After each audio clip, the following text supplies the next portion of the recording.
गांव के किनारे पुराने बंगले की कहानी हर कोई जानता था।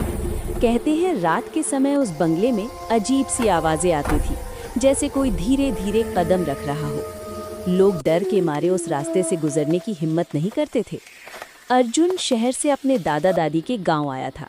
वो साहसी और थोड़ा जिज्ञासु था। वो उन डरावनी कहानियों पर विश्वास नहीं करता था। एक रात चांद की हल्की रोशनी में उसने तय किया कि वो उस पुराने बंगले की सच्चाई खुद देखेगा। बंगले के पास पहुंचते ही ठंडी हवा ने उसे जकड़ लिया। दरवाज़ा जर्जर था और हर कदम पर लकड़ी की चरचराहट सुनाई दे रही थी। अर्जुन ने धीरे धीरे दरवाज़ा खोला और अंदर झांका। भीतर का दृश्य और भी डरावना था। दीवारों पर पुराने फटे पोस्टर, मकड़ी के जाले और बिखरी हुई चीजें। तभी उसने सुना आ कोई आवाज। अर्जुन की धड़कन तेज हो गई। उसने सोचा शायद कोई चिड़िया या बंद दरवाजे से हवा की आवाज हो। जैसे ही वो आगे बढ़ा, एक कमरे से हल्की रोशनी निकल रही थी। उसने देखा कि कमरे में कोई नहीं था, लेकिन एक पुराना झूला अपने आप हिल रहा था। अर्जुन ने अपनी हिम्मत जुटाई और झूले के पास गया। अचानक कमरे का दरवाज़ा बंद हो गया और ठंडी हवा ने उसे घेर लिया।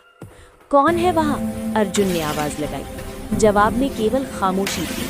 तभी उसने देखा कि दीवार पर एक तस्वीर धुंधली हो रही थी। तस्वीर में वही पुराने बंगले के मालिक थे, लेकिन उनकी आंखें जैसे अब भी जीवित थीं। अर्जुन डर के मारे पीछे हटा। तभी एक ठंडी आवाज़ कान में गूंजी थी, यहाँ से चले जाओ या फिर हमेशा के लिए। अर्जुन ने तुरंत कमरे का दरवाज़ा खोला और बाहर भागा। बाहर पहुंचते ही उसने देखा कि पूरा बंगला अंधेरे में ढक गया था और कोई आवाज़ नहीं थी। अर्जुन ने ठानी कि वो फिर कभी उस बंगले के पास नहीं जाएगा। उसने समझ लिया कि कुछ चीज़ें सिर्फ कहानियों में ही नहीं, बल्कि असलियत में भी डरावनी होती हैं। गांव वाले अगले दिन अर्जुन से मिले और उसने सारी कहानी सुनाई।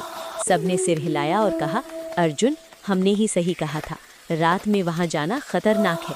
उस रात के बाद अर्जुन ने कभी भी साहस दिखाने की कोशिश नहीं की। बंगले की कहानी और उसकी डरावनी आवाज़ें अब भी गाँव में लोगों को डराती हैं।